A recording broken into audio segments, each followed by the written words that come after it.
Tommy Yarrish joining us from DallasCowboys.com, brought to you by the WinStar World Casino and Resort, proud to be the casino of the Dallas Cowboys. Please game responsibly. Good morning, Tommy. What did you take from Jerry Jones about an hour ago?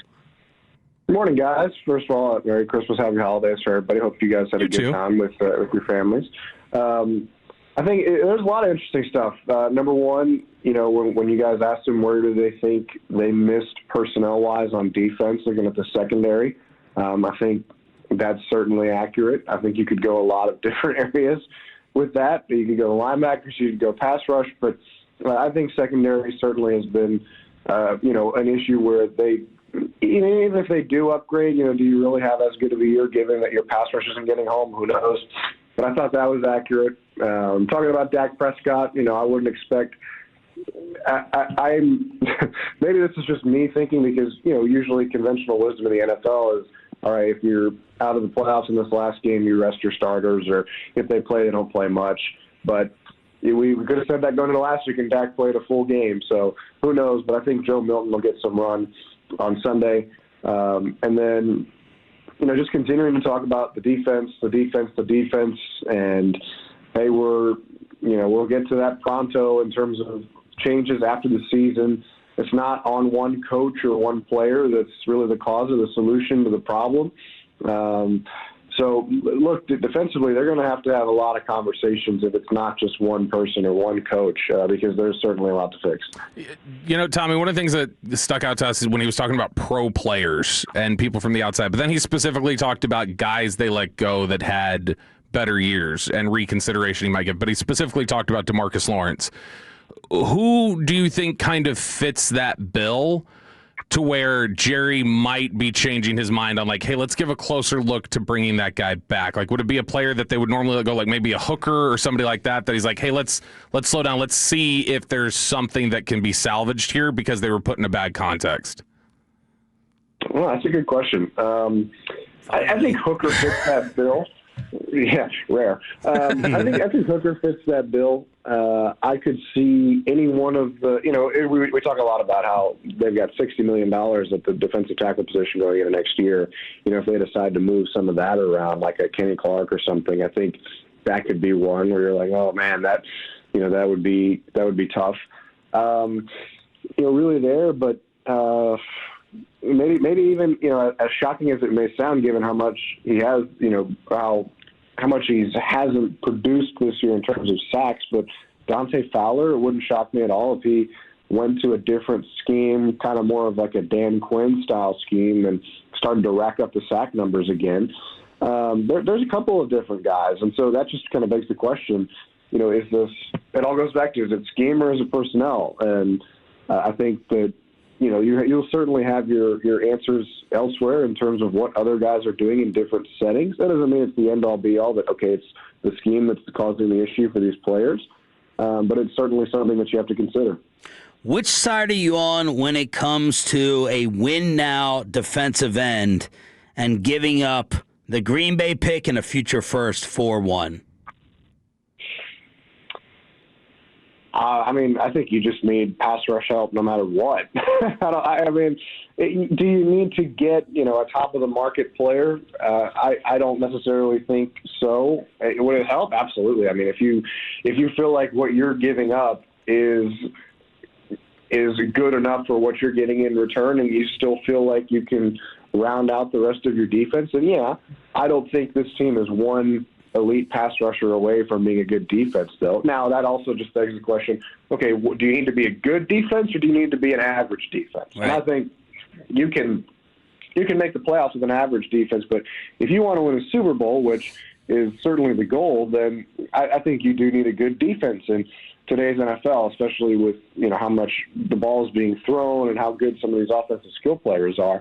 I think you do need a good defense. You need a better than average defense. So I think, a premium pass rusher is a step in the right direction, but, the linebacker position has just not been great at all this year. So I think you need somebody there in the middle that can man your defense, that is in the right place at the right time consistently. And then in the secondary, too, you need guys that can take the ball away and can cause turnovers. And, that's like, look at the Chicago Bears, for instance. Their defense has not been great this year. Yeah. And you can look at the Sunday night game against the 49ers as an example of that. But so much of it has been masked by the fact that they lead the league in turnovers, and they just take the ball away so much that it wins you games. So it's kind of a widespread thing, but obviously, a premium pass rusher is a step in the right direction. Just depends, what are you giving up in order to get that?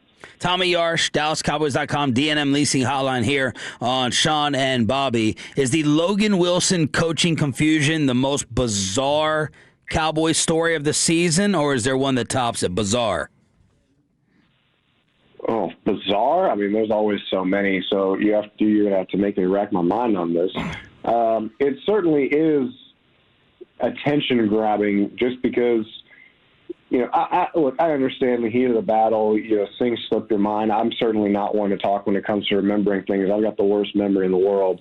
But, you would think that at some point, and granted, I know that they didn't have as many defensive snaps or whatever, but you would think at some point they've been doing this long enough, and they've had Logan Wilson on the roster for the last couple of weeks. It's not like he's a new player that they're just inserting in here, and that he would work his way onto the field, man, more than once. I mean, it's kind of baffling to think that he just completely got erased there and just wasn't thought of at all.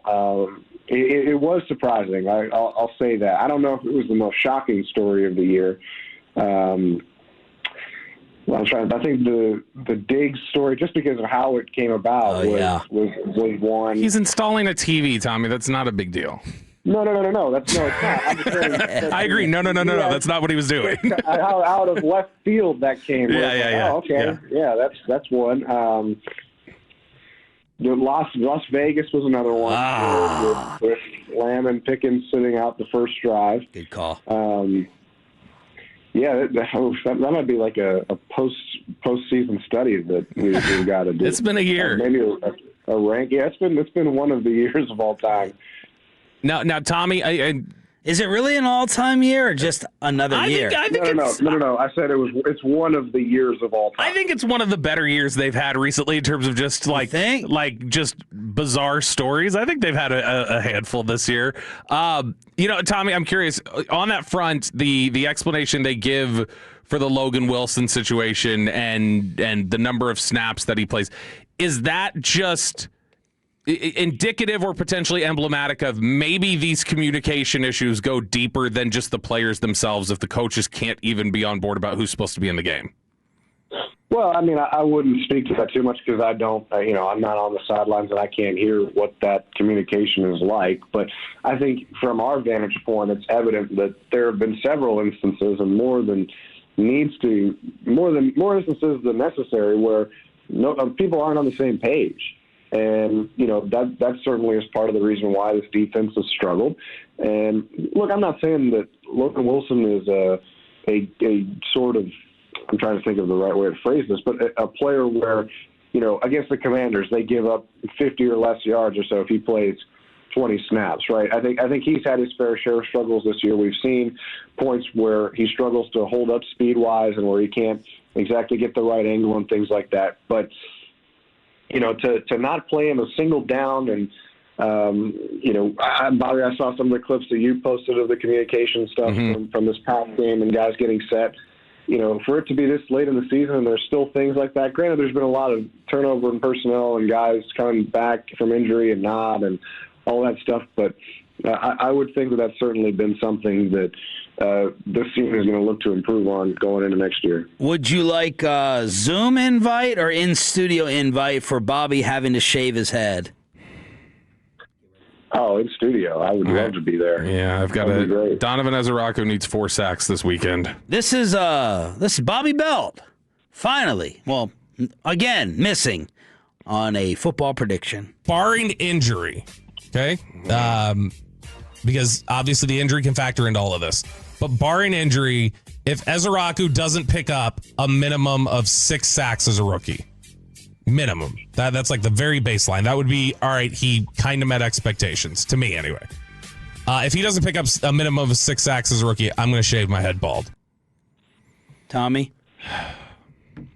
Well, you can bring one of your ketchups in, your hot dogs with ketchup to enjoy the show. He can get 4 sacks this weekend, Tommy. It can happen. Well, it can happen. I can tell you that it probably won't, but it can. Maybe if Jackson Dart just like runs straight into him 4 straight Which he does. Jackson Dart will do that to you. At this point, it wouldn't necessarily shock me if he did. But yeah, it was nice. You know, it was nice looking at your luscious hair, and we'll certainly miss it. Make sure that we grow it back out and make it better than ever when you predict he's going to have 15 sacks next year. I want to grow my hair back out to look like that wedding photo of you with the sport coat and like you're a hipster rock singer. Don't do that. Don't do that. Now can I be the one to cut his hair? Can I get the clippers? Sure. Yeah, I'll let Tommy come in studio and he'll be the one to shave it. And you got to use a razor. We're going bald. Bald. Oh wow. Okay, even better. Yeah. No, set me up. I'm ready. There it is. Insider and barber. Tommy Yarrish, DallasCowboys.com.